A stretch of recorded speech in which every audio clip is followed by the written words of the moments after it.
Hola, ¿cómo estás? Te saluda el pastor Hugo de Vaz, te doy la bienvenida a esta exposición bíblica referente al diezmo, en el cual creo firmemente en su vigencia y en el cual también te voy a estar explicando minuciosamente conforme a las Escrituras por qué creo que el diezmo está vigente. Primeramente solicito a todo aquel que fue redimido en la preciosa sangre de Cristo que no tome con antipatía este material, porque somos hermanos en Cristo a pesar que tengamos convicciones diferentes en este tema. Y dijo aclarado que esta explicación referente a la vigencia del diezmo en este tiempo de la Iglesia no tiene la intención de ser peyorativa ni contenciosa, sino la de echar luz escritural sobre el tema. Si usted piensa que a la Iglesia no le corresponde diezmar, tiene la libertad de compartírmelo. Solo le pido humildemente, tenga bien dejar un margen de posibilidad de error en su concepto y yo haré lo mismo en el mío al revisar su punto de vista.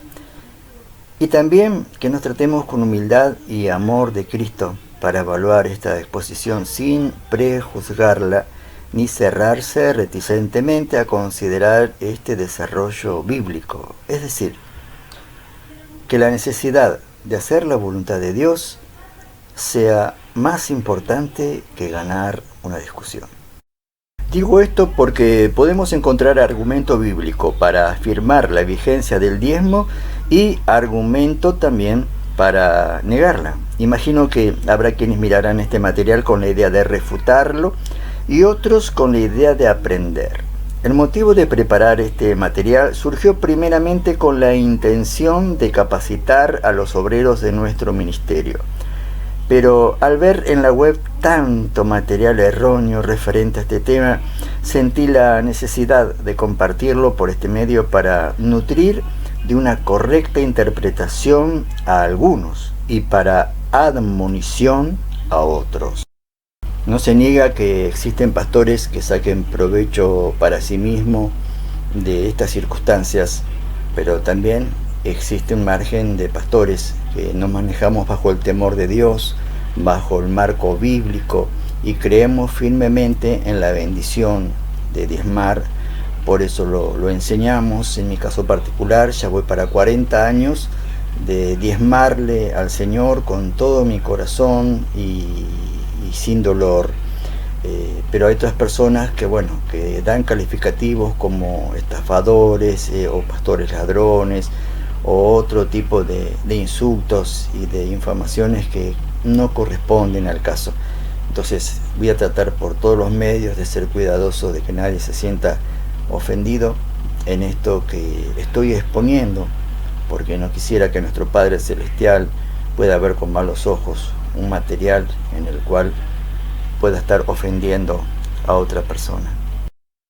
Recuerdo hace muchos años, cuando yo era muy nuevo en las cosas de Dios, tenía apenas unos 3 meses, le di la bienvenida a mi casa a un testigo de Jehová. Yo no sabía que eso era un error, obviamente era muy nuevo, y yo le exponía a él el testimonio de la vivencia que había tenido con Jesucristo, el cambio, el nuevo nacimiento, la experiencia, los ríos de agua viva, y todo mi entusiasmo que tenía se lo intenté de volcar a él, y él me trataba de inducir a una idea completamente diferente, que yo estaba en un error. Pero en un momento dado, él, cuando se va a ir de mi casa, toma el picaporte al salir y se para en la puerta, desconforme conmigo, desconforme porque no me pudo convencer, y me dice: así que vos esperás en Cristo. Y yo le dije: sí, espero en Cristo. Yo tenía meses en el camino del Señor, y él me dijo: si esperás en Cristo, sos digno de lástima. Lee 1 Corintios 15, 19. Cuando yo me voy a 1 Corintios 15, 19, decía que los que esperan en Cristo son dignos de conmiseración. Y me voy al diccionario a verificar bien qué quiere decir conmiseración, y sí, es lástima. Entonces dije: entonces este hombre tiene razón, soy digno de lástima. Pero cuando leo todo el contexto, resulta ser que aquellas personas que si no creen en la resurrección de Jesucristo, entonces sí, esperar en Cristo es ser digno de conmiseración, digno de lástima.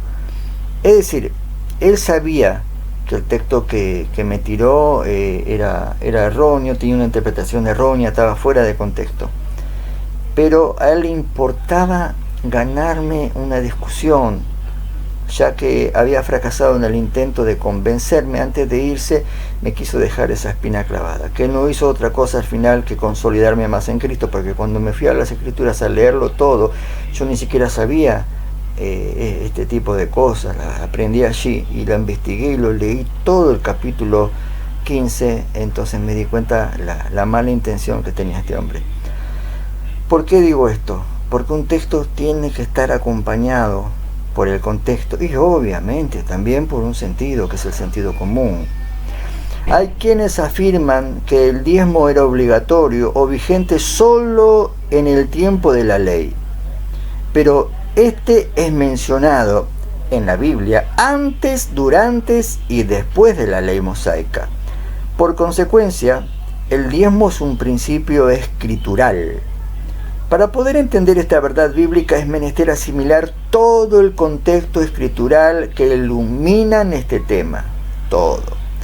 Siempre debemos recordar que un texto sin su contexto es un pretexto para defender una convicción errónea.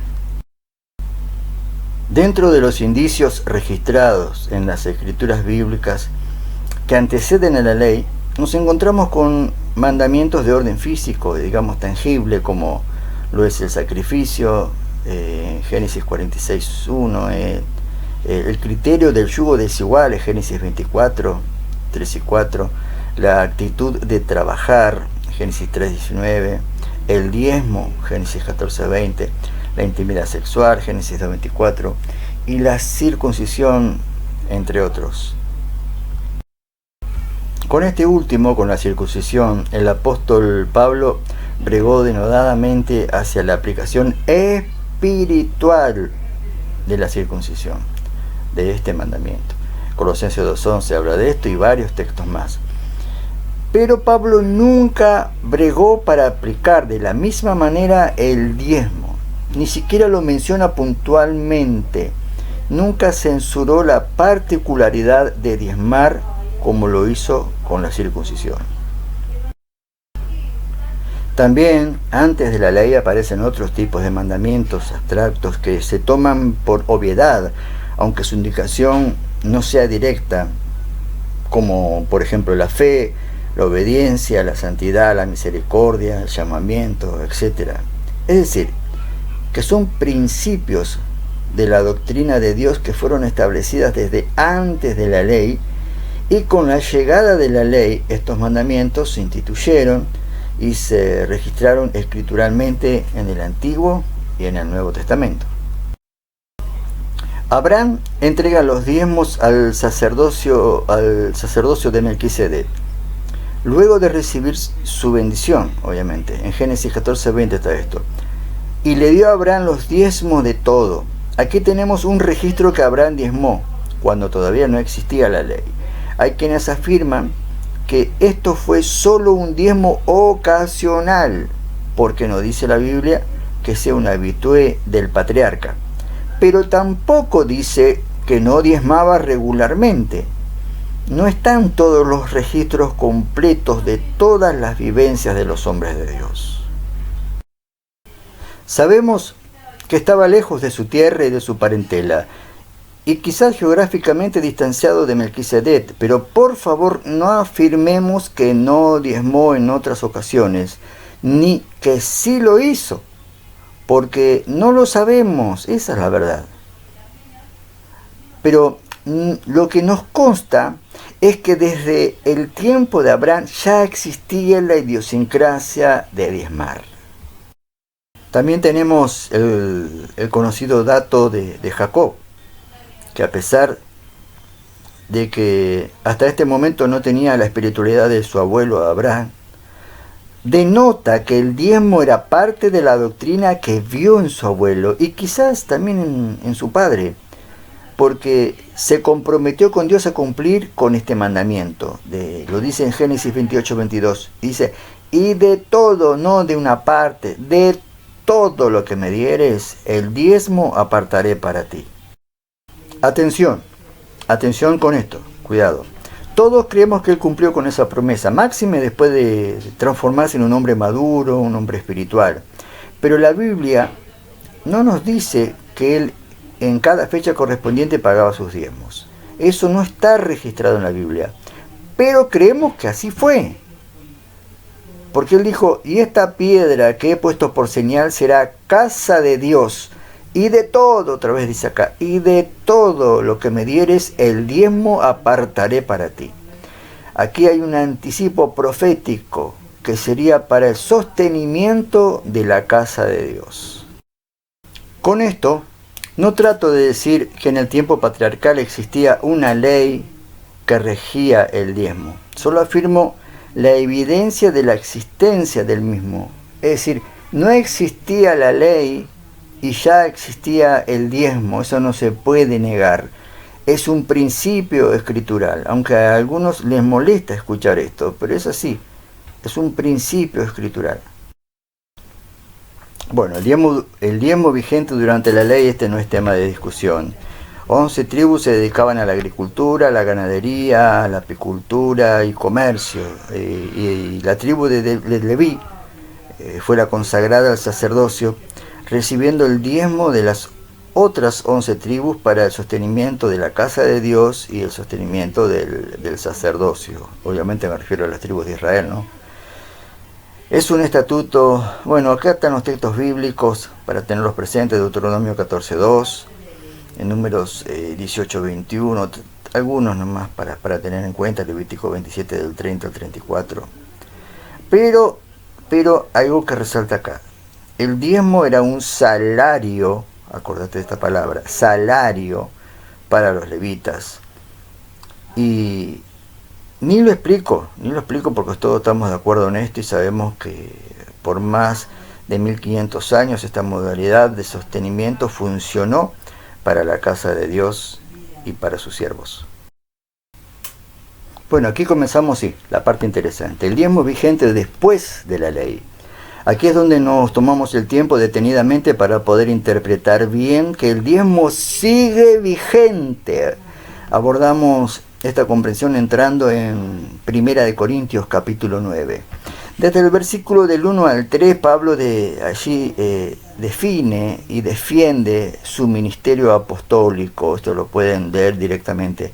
Quiero ir al tema puntual nuestro. Desde el versículo del 4 al 6, Pablo define y defiende su derecho de no trabajar como los otros apóstoles que se dedicaban de lleno a la obra y que eran sostenidos, que no trabajaban. Acá lo evidencia la palabra de Dios. Y desde el versículo del 7 al 11 enfatiza que le corresponde su salario también como ministro. Estoy hablando de 1 Corintios capítulo 9. Aquí sí es necesario prestar atención porque en el versículo 2 se explica que los otros apóstoles se sostenían de la iglesia de Corintios. Aquí no menciona la palabra diezmo explícitamente, como algunos lo piden. A ver, ¿dónde lo dice? No lo dice explícitamente, pero sí lo menciona al diezmo implícitamente, porque el salario y el diezmo en este caso son sinónimos, ya que uno es inherente del otro. Por eso es necesario ir detenidamente en este tramo del video. En 1 Corintios 9:13 dice: ¿no sabéis que los que trabajan en las cosas sagradas comen del templo y que los que sirven al altar del altar participan? En el 14, mirá, este versículo es clave, dice: así también ordenó el Señor a los que anuncian el Evangelio que vivan del Evangelio. El apóstol Pablo en los versículos 13 y 14 hace un parangón entre el ministerio levítico y el ministerio eclesiástico, afirmándolo con una expresión: es así también. Es decir, de la misma manera, eso es lo que quiere decir. Es decir, así también, quizás no con la misma modalidad por ser sacerdocios diferentes. Considero necesario repetir esto. El apóstol Pablo, en los versículos 13 y 14, hace un parangón una comparación entre el ministerio levítico y el ministerio eclesiástico, afirmándolo con la expresión así también. Es decir, así también, quizás no con la misma modalidad por ser de sacerdocios de órdenes diferentes, uno levítico y otro de Melquisedec, pero aplicando la misma idea de recibir el diezmo. El diezmo es el 10% para la obra y los ministros que aceptaron el llamado de servir de lleno al Evangelio. Y Pablo también menciona esta misma doctrina en 1 de Timoteo capítulo 5 versículos 17 y 18. Los ancianos que gobiernan bien sean tenidos por dignos de doble honor, mayormente los que trabajan en predicar y en enseñar. 5:18 dice, pues la escritura dice, no pondrás bozal al buey que trilla, y digno es el obrero de su salario. Acá aparece otra vez la palabra salario, que está relacionada con los diezmos. Aquí menciona la palabra salario, que está intrínsecamente conectada con los diezmos. Y esto lo quiero repetir porque a mí me parece de suma importancia. Aquí menciona la palabra salario, que está intrínsecamente conectada con los diezmos. Porque esto, el diezmo, el pueblo hebreo entregaba para usarse como salario de los levitas. Reitero, el salario no era tomado de las ofrendas, sino de los diezmos. Es decir, que Pablo dijo que para el sostenimiento de la obra de Dios usemos no el mismo sistema operativo de la ley mosaica que se utilizó en el tiempo levítico, pero sí la idea de diezmar para proveer el sustento para la obra de Dios, porque Pablo dijo, así también ordenó el Señor a los que anuncian el Evangelio. Eso está en 1 de Corintios capítulo 9 versículo 14. Bueno, hay personas que afirman que no dice en Corintios capítulo 9, no dice que el salario salía del diezmo, pero tampoco dice que las ofrendas. ¿Por qué? Porque estas tenían otro destino, y el modelo que ejemplifica Pablo habla de diezmo implícitamente, ¿sí? Que era lo que ocurría con el pueblo levítico. Bien, este es un temita escabroso en el cual también hay que prestarle mucha atención, porque Jesús aprobó la práctica de diezmar. Pero sigamos el hilo de todo esto. Jesús recrimina a los religiosos que cumplían con lo material al diezmar la menta, el eneldo y el comino, y olvidaban lo abstractamente espiritual, como la justicia, la misericordia y la fe. Y dijo, esto era necesario hacer, utilizaba el término era en tiempo pasado, justamente porque eso fue lo que no hicieron. Y sigue diciendo, sin dejar de hacer aquello, refiriéndose a lo material. Eso está en Mateo 23:23. En Lucas 11:42 se expresa otros elementos a diezmar, pero con el mismo fundamento doctrinal. Jesús también mencionó los diezmos en Lucas capítulo 18, versículos 11 y 12. El fariseo puesto en pie oraba consigo mismo de esta manera: Dios, te doy gracias porque no soy como los otros hombres ladrones, injustos, adúlteros, ni aun como este publicano. En el versículo 12 dice, ayuno 2 veces a la semana, y atención con lo que Jesús salió acá. Esto salió de la boca de Jesús y esto refuta a algunos que dicen que los diezmos eran solamente granos. Atención con esto, Ayuno 2 veces a la semana. Doy diezmo de todo lo que gano. Eso lo dijo Jesús. No solo de los granos, sino de todas sus ganancias. Jesús reprocha su falta de humildad, pero el fariseo decía lo que era correcto referente a los diezmos, y eso el Señor no se lo reprocha. Aunque estos textos hablan del diezmo levítico, no el de Melquisedec, que es el que practicamos nosotros, pero aunque sea del diezmo levítico, Jesucristo aprobó la actitud de diezmar, como aprobó también la de honrar a los padres, la de no hurtar, no mentir, no defraudar. Eso está en Marcos 10:19. Aunque estas afirmaciones son de antes del nacimiento de la iglesia, se conservaron vigentes aún después de esta. Digo esto para aquellos que dicen que el Señor estaba tratando con fariseos lo que la ley les indicaba. Jesús aprobó el diezmo como también aprobó otros mandamientos de la ley.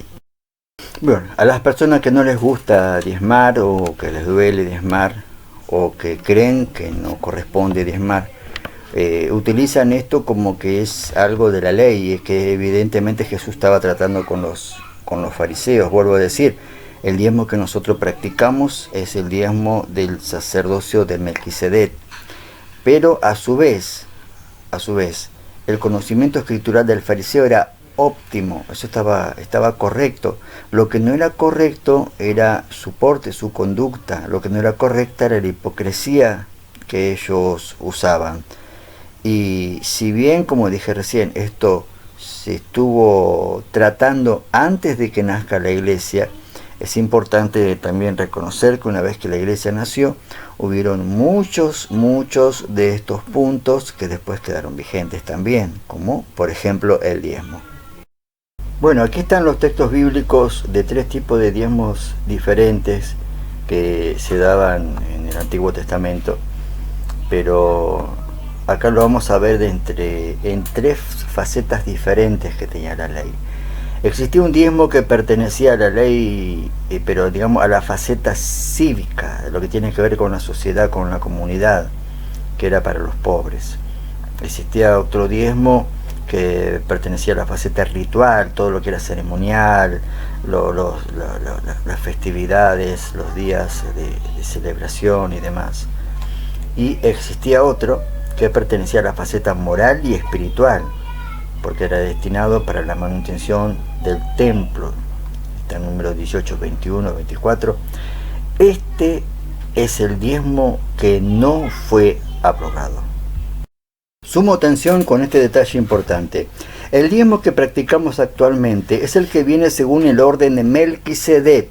En el libro de Hebreos capítulo 7 encontramos un registro bien marcado donde menciona a Jesucristo como el sacerdocio para siempre, según el orden de Melquisedec. Eso también está en Salmos 110, versículo 4. El cual es superior a Abraham, de quien recibió el diezmo. También menciona que aún el sacerdocio levítico diezmó a este sacerdocio superior y perfecto a través de Abraham, al considerar que estaba en sus lomos. Con este concepto escritural, ¿cuánto más nosotros, los redimidos, deberíamos de diezmar gustosamente a Jesucristo, nuestro Señor y sumo sacerdote para siempre? Permítame que pueda repetirlo esto. Cuanto más nosotros, los redimidos, deberíamos de diezmar gustosamente a Jesucristo nuestro Señor y sumo sacerdote para siempre. Hebreos 6:20. Siendo que pertenecemos al real sacerdocio, como dice en Primera de Pedro, capítulo 2, versículo 9. Esta orden se diferencia de los levitas. En esta orden sacerdotal todos somos sacerdotes, que tenemos un sumo sacerdote permanente, que también es Dios. Y la Biblia testifica que este sacerdocio es inmutable, es decir, no cambia ni caduca. Mas por cuanto permanece para siempre, tiene un sacerdocio inmutable, Hebreos 7:24, no cambia. En números 18, 24, 29 visualizamos la práctica también de los sacerdotes diezmando al sumo sacerdote. El diezmo de los levitas, el diezmo de los diezmos se diezmaba. En nuestra orden sacerdotal nos deleitamos en diezmar al Salvador. Actualmente la iglesia no está cumpliendo la ley de Moisés. No estamos sujetos a esa ley.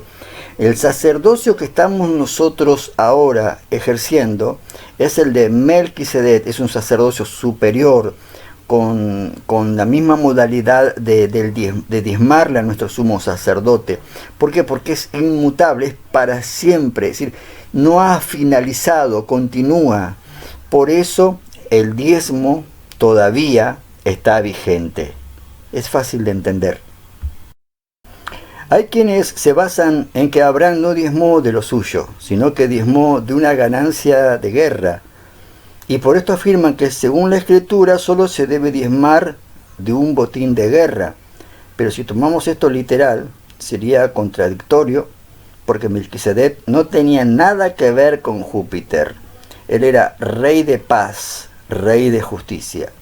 Y viéndolo aparte, si uno lo quisiera mirar por el tema de la guerra, viéndolo por otro lado, nosotros libramos guerras espirituales permanentemente, y nuestro espíritu, Dios lo forjó con una naturaleza guerrera.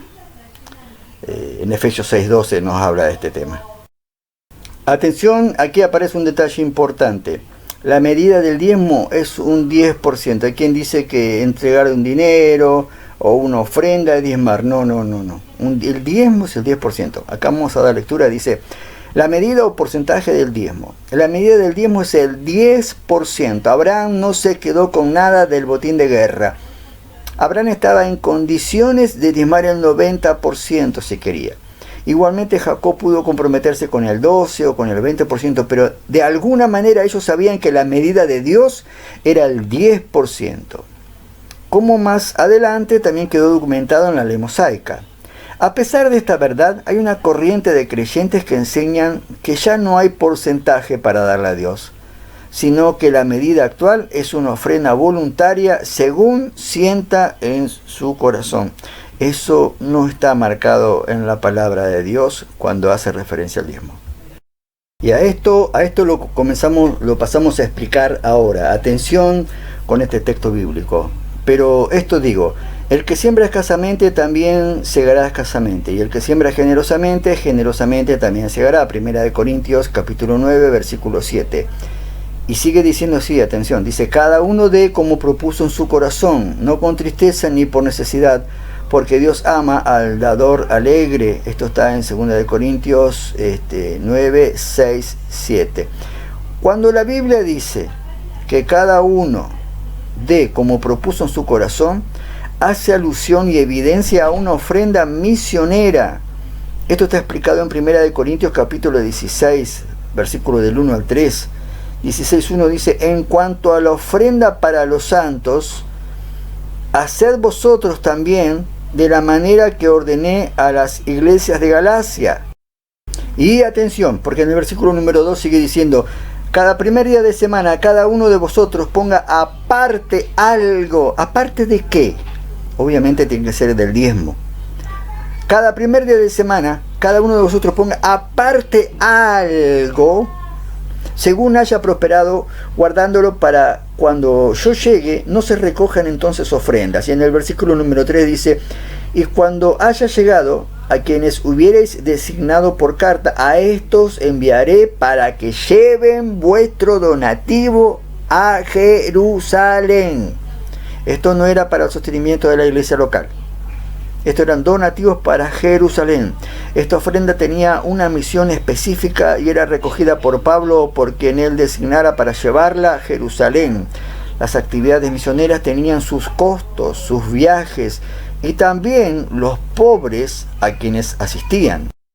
Por otro lado, si no hay que ser muy inteligente ni tener mucho discernimiento, si Pablo se llevaba este dinero, ¿cómo se sostenía la iglesia local? Obviamente que con los diezmos.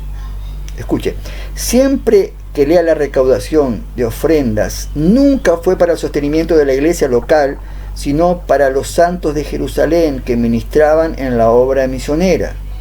Dice Pablo en 2 de Corintios 8.1, dice: asimismo, hermanos, os hacemos saber la gracia de Dios que se ha dado a las iglesias de Macedonia. En el versículo número 2 dice que en grande prueba de tribulación, la abundancia de su gozo y su profunda pobreza abundaron en riquezas de su generosidad. Y sigue diciendo: pues doy testimonio de que con agrado han dado conforme a sus fuerzas y aún más allá de sus fuerzas, pidiéndonos con mucho ruego que les concediésemos el privilegio de participar en este servicio para los santos. 2 de Corintios capítulo 8 del 1 al 4. No existe ningún texto bíblico que diga que la iglesia local se sostenía con ofrendas. Es evidente que se mantenían con el diezmo. Los primeros cristianos eran judíos y ellos conocían la doctrina de diezmar, máxime los judaizantes de la época. En Romanos capítulo 15, versículo 26, Pablo vuelve a afirmar esto.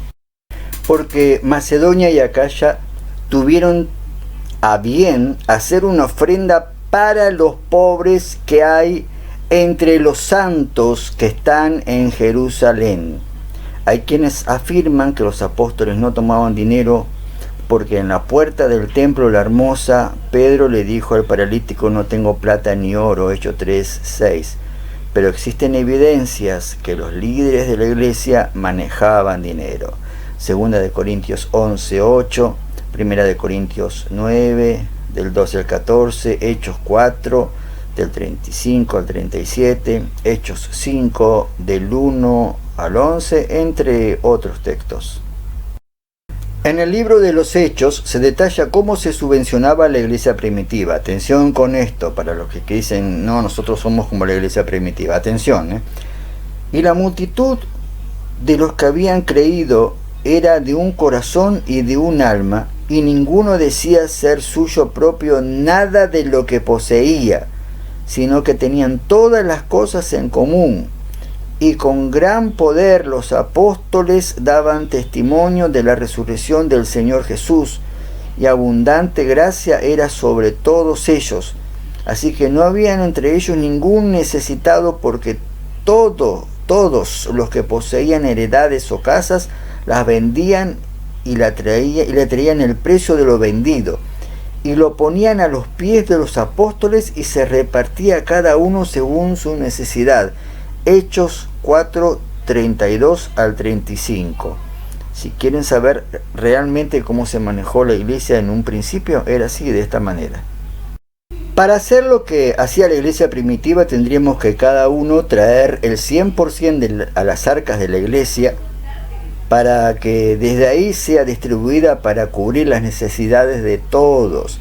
Pero es más que obvio que en nuestra cultura eso sería imposible. Incluso Dios terminó con ese sistema, permitiendo la persecución para que, en lugar de amontonarse, los cristianos sean dispersados para que predicaran el Evangelio y para realizar la gran comisión y el evangelismo de Hechos 1, el cual fue profetizado en Hechos 1:8. Ahora lo explico eso.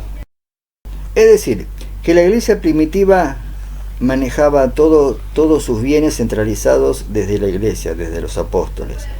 Yo le mencioné que la profecía de Hechos 1:8, donde dice: recibiréis poder y seréis testigos en Judea, en Samaria y hasta lo último de la tierra, se cumple en Hechos, Capicúa 8:1, porque dice: Saulo consentía en su muerte. En aquel día hubo una gran persecución contra la iglesia que estaba en Jerusalén.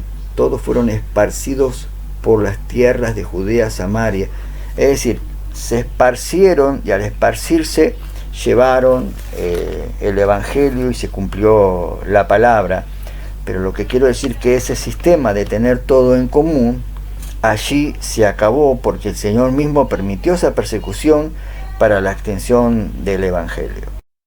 Hay claridad en la palabra de Dios para cumplir con este principio, pero depende de cada persona abrir el corazón y el entendimiento a la palabra para recibir la revelación del diezmo, o para cuestionar esta verdad argumentando con cualquier excusa, aún usando la Biblia. Hay una proporción de pueblo evangélico que difiere con esta explicación, tal como ocurre con el día de reposo, o si la salvación se pierde, o cercenar el ministerio de las mujeres, u otros temas. Y a esta exposición algunos la entenderán, y quizás haya otros que no les interese entender, sino que solo se trata de refutarla. Cualquiera sea la situación, no permitamos que nada nos distancie, porque igualmente estamos unidos por lo intrínseco del Evangelio, que es el sacrificio de la cruz de Cristo. Bien, Jesús dijo que no vino a abrogar la ley, y aunque una faceta de esta fue abolida, no se produce ninguna antinomia en las indicaciones bíblicas. No penséis que he venido para abrogar la ley o los profetas. No he venido para abrogar, sino para cumplir. Porque de cierto os digo que hasta que pasen el cielo y la tierra, ni una jota ni un tilde pasará de la ley hasta que todo se haya cumplido. De manera que cualquiera que quebrante uno de estos mandamientos muy pequeños, y así enseña a los hombres, muy pequeño será llamado en el reino de los cielos. Mas cualquiera que los haga y los enseñe, este será llamado grande en el reino de los cielos.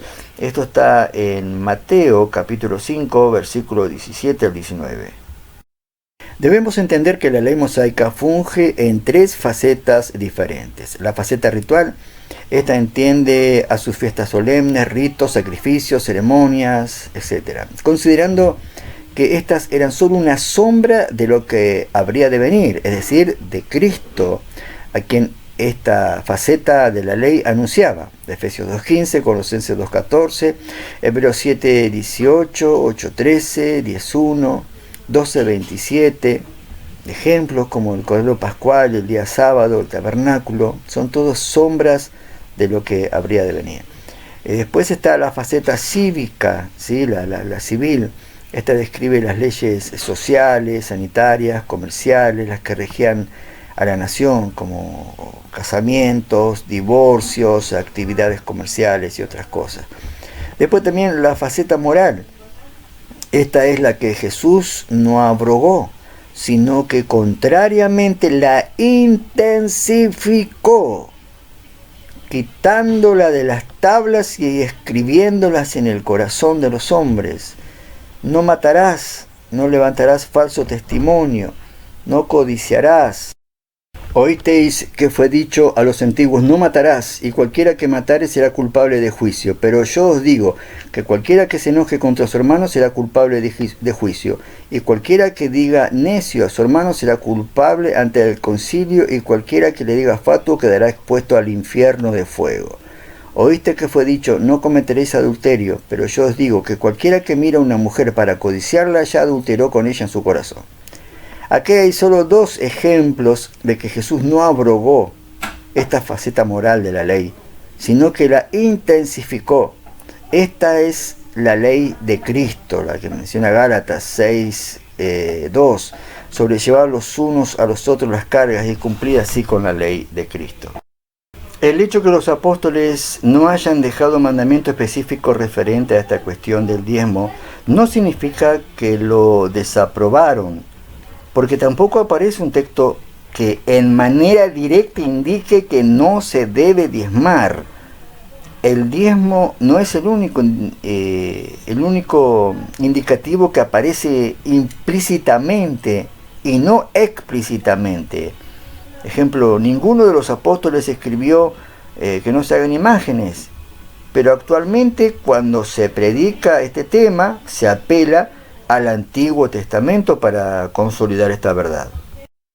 Entre muchos temas que no aparecen como mandamiento en el Nuevo Testamento, tampoco vemos ningún texto que puntualmente mencione en calidad de mandamiento no practicar bestialismo, es decir, la zoofilia, el incesto, hablar con los muertos, es decir, el espiritismo, u otros temas. Entonces, en estos casos propician textos del Antiguo Testamento para enmarcar la voluntad de Dios. De la misma manera existen textos de esta faceta moral de la ley que hablan del diezmo y están allí en el Antiguo Testamento también para ser usados. Son muchos los temas que en el Nuevo Testamento no aparecen de manera explícita, pero sí de manera implícita. No aparece la palabra aborto, no aparece la palabra drogadicción, no aparece la palabra Trinidad o la palabra rapto, pero dan a entender, es decir, igualmente está el argumento bíblico para saberlo interpretar, que aunque no aparezca de una manera directa algunas palabras, sí implican de que está siendo mencionada con un propósito, ¿no? El propósito de cumplirlos. Es un hecho que los apóstoles usaban textos del Antiguo Testamento para afirmarlos en el Nuevo Testamento, en lo referente a la faceta moral de la ley. Hay quien dice que el libro de Malaquías está dirigido a Israel, pero es más que obvio que no fue dirigido a la iglesia, porque esta no existía. Con ese criterio, ninguno de los 39 libros del Antiguo Testamento estarían vigentes hoy para la iglesia. Pero Pablo, es decir, sin embargo, Pablo dijo: toda escritura es inspirada por Dios y útil para enseñar, para redarguir, para corregir, para instruir en justicia, a fin de que el hombre de Dios sea perfecto, enteramente preparado en toda buena obra. Está en 2 de Timoteo, capítulo 3, versículo 16, y también menciona algo de esto allí en Pedro 1, 19 al 21. Textos como no pongas bozal al buey que trilla, honrar a los padres y centenares de textos extraídos del Antiguo Testamento. Pero aún así debemos considerar que actualmente somos el Israel espiritual, que a través de Cristo heredamos las promesas dadas a Abraham. Ahora bien, a Abraham fueron hechas las promesas y a su simiente. No dice y a las simientes como si hablase de muchos, sino de uno. Y a tu simiente, la cual es Cristo. Eso está en Gálatas 3:16, y ese es un texto que ningún cristiano tiene que dejar de pasar por alto. Si vosotros sois de Cristo, ciertamente el linaje de Abraham sois, y herederos según la promesa. Gálatas 3:29 dice esto, dice: pues no es judío el que lo es exteriormente, ni es la circuncisión la que se hace exteriormente en la carne, sino que es judío el que lo es en el interior, y la circuncisión es la del corazón, en espíritu, no en letra, la alabanza del cual no viene de los hombres, sino de Dios. Romanos 2, 28, 29 dice esto. También en Romanos 11 nos habla de este tema.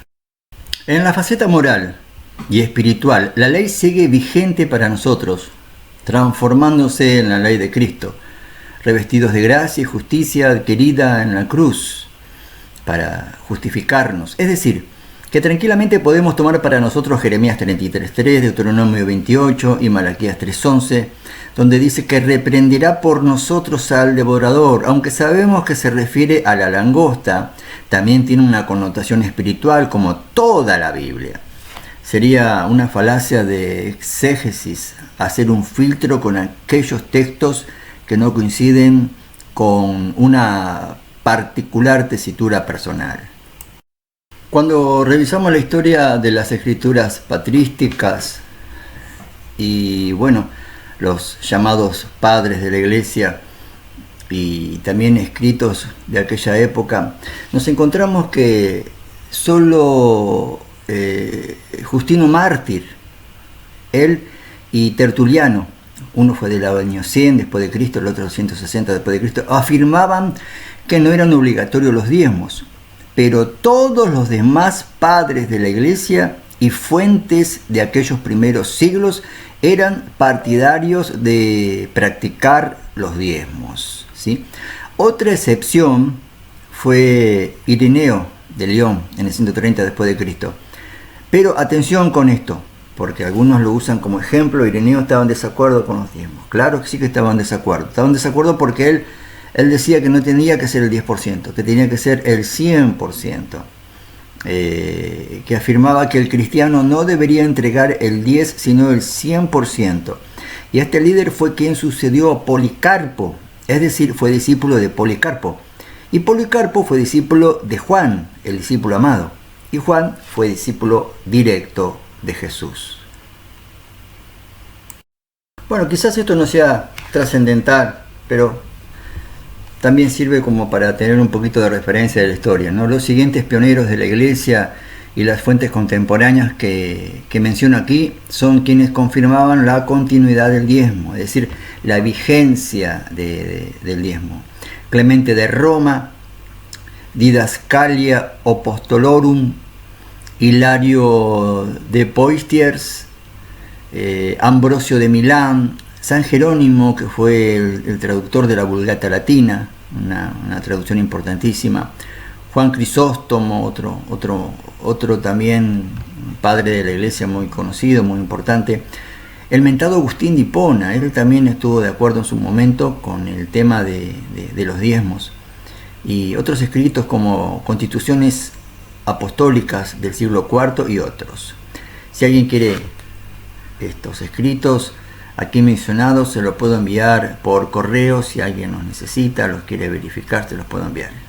Estos comentarios los puse más que nada por Ireneo de León, porque bueno, un hombre trascendental, discípulo de Policarpo, a su vez de Juan. Entonces, en la opinión que escuché por allí es que alguien decía que él estaba en desacuerdo con el 10. Bueno, sí, claro, pero no terminan de contar todo.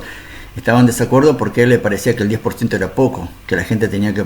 es más, la expresión de que él dijo fue que los que son libres en Cristo tienen que poner el 100%, tal cual como se hacía en la iglesia primitiva. Bueno, pero esa parte no lo dicen, los que están en contra del diezmo, esa parte no lo dicen. Yo quería un poquito aclararlo acá nada más. El propósito de Dios con el diezmo sigue vigente hasta hoy. Está establecido evidentemente que el obrero del Evangelio es digno de su salario, que este a su vez es tomado de los diezmos. Y el hecho de que existan pastores o ministros que se hayan enriquecido ilegítimamente no significa que el modelo de Dios para sostener económicamente la obra sea inadecuado.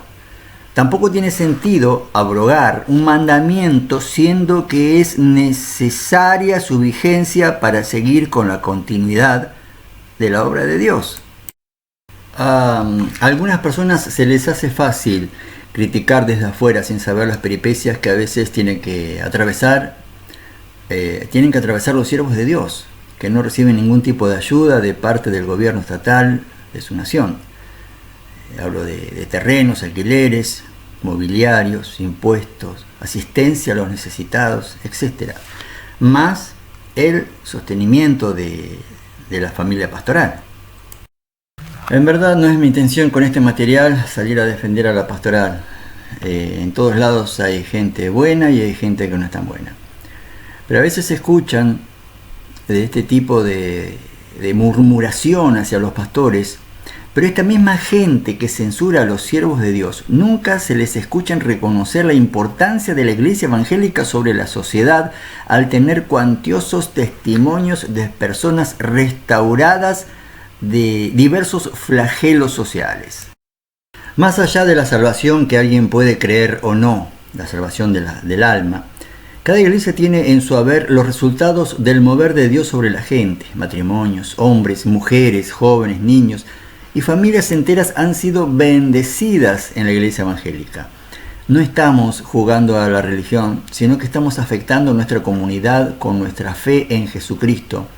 Y todo esto tiene un costo de manutención para avanzar con la obra de Dios. Y no solo la salvación de las almas, sino también las restauraciones, restituciones, liberaciones, sanidades y bendiciones que la gente recibe en el ministerio eclesiástico.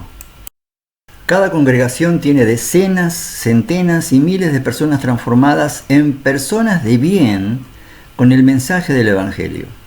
Y en nuestras iglesias hacemos asistencias de todo tipo, consejerías matrimoniales, familiares, orientación para la juventud, contención terapéutica en problemas emocionales, comedores, merenderos, roperos y más.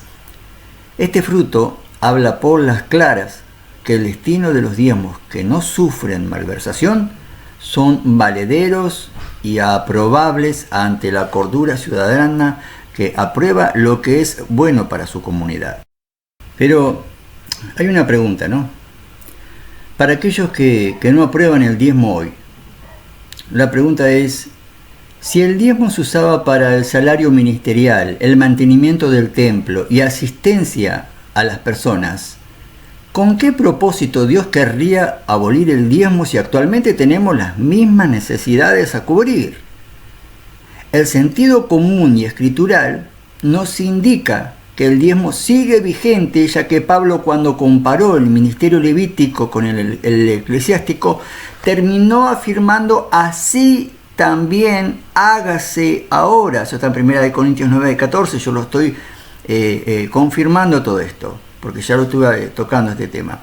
Aquí ya no depende de la mentalidad o modalidad de cada uno, sino del corazón de cada persona para recibir esta exposición expresada bajo el temor de Dios y con mucho respeto por mis hermanos que piensan diferente.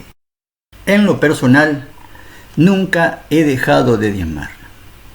Empíricamente llevo casi 40 años diezmando con fe, desde lo más profundo de mi corazón, y luego con gozo y responsabilidad. Y puedo aseverar ciertísimamente que el 90% de las entradas siempre rinde más que el 100%. Oro a Dios cada vez que recibo un diezmo diciendo: Padre Celestial, bajo tu temor recibo este diezmo que es entregado con espíritu de obediencia. Y ha de ser bendecido y multiplicado conforme a lo establecido en tu palabra, Señor. Porque en esto creemos y en esto confiamos, en nombre de nuestro Señor y sumo sacerdote Jesucristo, según el orden de Melquisedec. Entrego este material con mi más sincero respeto para que aquel que quiera aceptarlo y que quiera estar alineado con la voluntad del Señor pueda aplicarlo en su vida, y yo también me pongo a disposición en todo lo que pueda ser útil o en lo que pueda ser de bendición para estar respondiendo cualquier tipo de pregunta que se me quiera hacer. Y digo con mucho respeto, con mucho amor y con mucho cariño para mis hermanos pastores que pueden llegar a tener un pensamiento diferente. Quisiera que pueda este material ser evaluado en oración y también juzgar el corazón de cada siervo y no generalizar de que son todos ladrones, porque no está bien eso delante de los ojos de Dios.